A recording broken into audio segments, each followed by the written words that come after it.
What do you think of when you think of a global war? Do you think of the Third Reich, maybe the bombing of Pearl Harbor, or the trenches of the Western Front?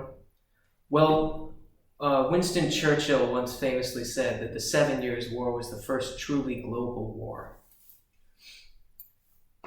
And yet, it's one of the least talked about and least known wars in history. Reasons for this? Maybe it's because of its really uninteresting name or because of how long ago it happened. But nevertheless, it's one of the most relevant to the world history.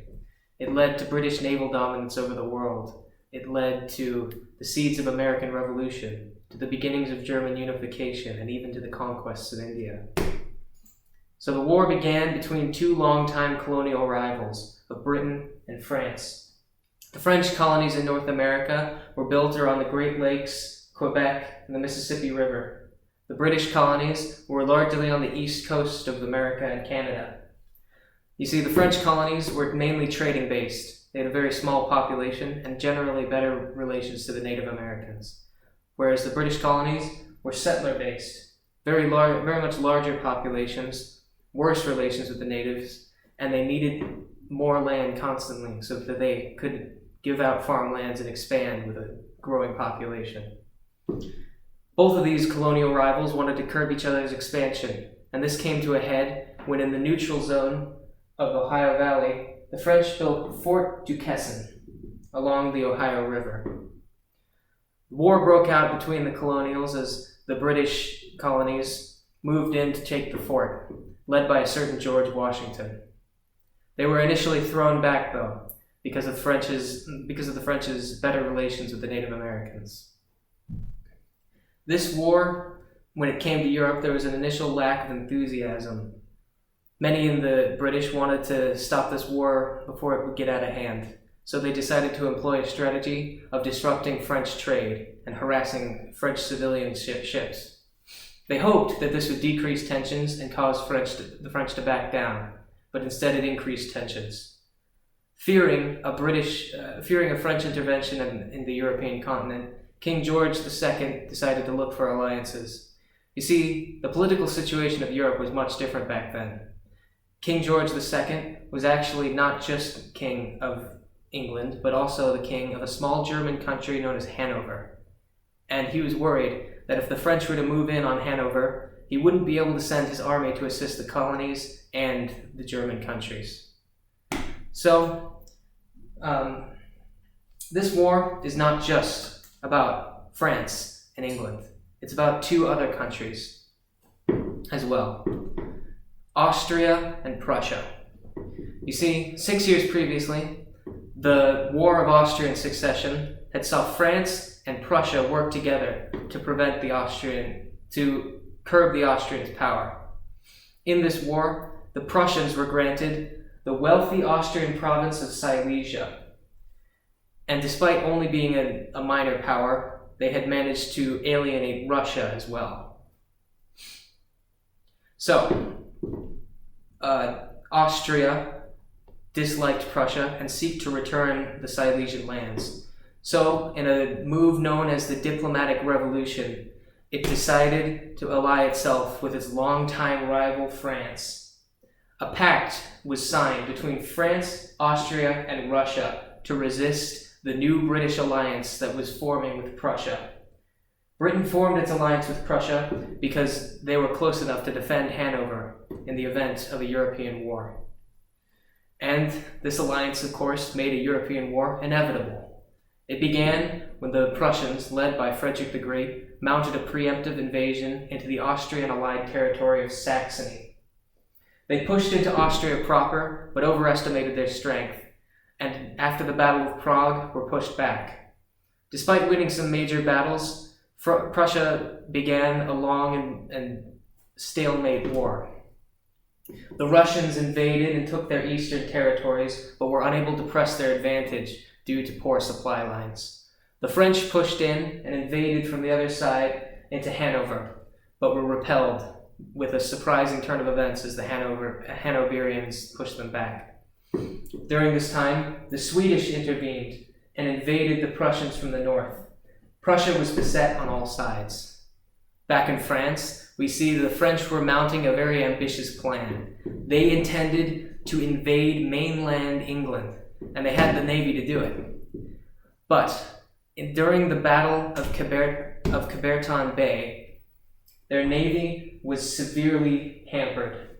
It was defeated so badly that it was never able to recover after this. This ceded control of the naval war to Britain for the rest of the war. Back in the colonies, Fort Duquesne was taken.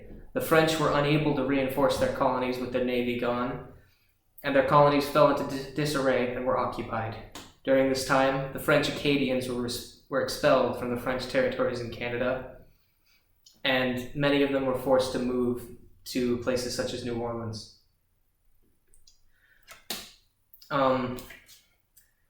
As if this war couldn't get all-encompassing enough, over in the far and distant Indian subcontinent, there were two companies, the French East India Company and the British East India Company. They operated and traded with the Indians in that territory, but they were both brought into the war as they were nationally owned companies. The French East India Company allied with the Indian Mughal Empire and moved to push the British out, but they lost handily thanks to the British use of Indian mercenaries. This led to near uncontested expansion for the British in India. Back in Europe, Spain decided to join on the side of France. They feared British naval dominance of the world and decided that to protect the balance of the colonies, they would join with their old ally France. Seeing this, Portugal, which had good relations with England, joined on the side of England. This brought a whole nother front to the war. In South America, the Portuguese and Spanish colonies of Brazil and Argentina began fighting and skirmishing with each other. Back on the Prussian front, we can see that they were surrounded on all sides. The Russians invaded from the east, the French from the west, the Austrians from the south, and the Swedish from the north.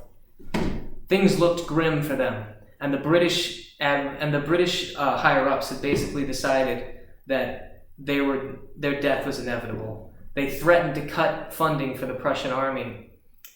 But the Prussians were saved by what is known as the Second Miracle of House Brandenburg. You see, back in the Russian court, the queen had died and was replaced by a king who was a die-hard supporter of Frederick the Great. He repealed his army, and while this was a miracle for the Prussians, it was a disaster for the Russian king and would eventually have him killed by his own military. You see, the reason we might not remember this war in the way we remember others is because of its rather lackluster ending. It didn't go out in a bang in some romanticized way, but rather it fizzled out as all of the countries participating ran low on their budget, ran low on their manpower, and ran low on their war support. So the war was ended, and while no territory changed in Europe, what was known as the two treaties that ended it were the Treaty of Paris and the Treaty of Hubertusburg. The Treaty of Paris saw France cede all of its land in North America to Britain, and its colony of Louisiana was split between Britain and Spain. Spain gave up Florida to the British, but they all managed to retain their much more wealthy colonies in the Caribbean.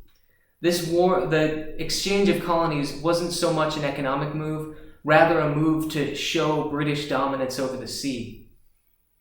In the India, the British began uncontestedly expanding, and in the new colony of America, the Proclamation Line was set up to prevent American expansion into the territories inhabited by French-aligned Native Americans. This severely angered many of the colonists, and it was compounded with the British increase in taxation. You see, they had nearly bankrupted themselves in the war, and because of this, they decided that their colonists would foot the bill for paying off all of their war debt. Back in Europe, Prussia had established itself as a major world power, and the rest of the German states began to see that if a unified Germany were to happen, it would be in Berlin, not in Vienna. Thank you.